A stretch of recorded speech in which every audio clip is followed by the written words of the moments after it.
Okay, everybody, and today we're going to talk about the word Africa and its origination. This is why I don't like the word African or so-called African American, because what it is they branding us. And I'm not going to let them brand me. I am an Alkebulonan Cherokee native, right? Now, for those of y'all that like to be called Afro-American or African-American, I even told my friend from Africa, I say, Africa. He said, "You from Africa, right?" He said, "Yeah." I said, "No, you ain't." He said, "But I was born and raised over there." I said, "But yeah, but you ain't African though, right?"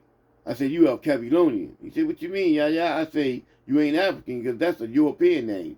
It comes from European descent, and they branded us and called us their last names, right? So how can you be African when the word Africa don't identify with us?" It says, no, the word African is not of Dutch origination. It has Latin roots. Again, it has Latin roots from Afro and Africa. However, the language name Afrikaans and the term Afrikaner are of Dutch origin, deriving from Afrikaans, I can't even say it, meaning African in Dutch. African English traces back to Latin Africanus, of Africa, or the Latin Afro, black/dark.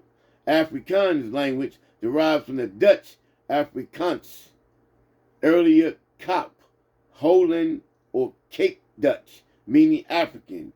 Afrikaner people, rooted in Dutch Afrikaner, 18th century African, used to describe white inhabitants of Dutch descent in the Cape Colony. While the word African is not Dutch, the Dutch language and its evolution of South Africa are directly responsible for the term Afrikaans and Afrikaner.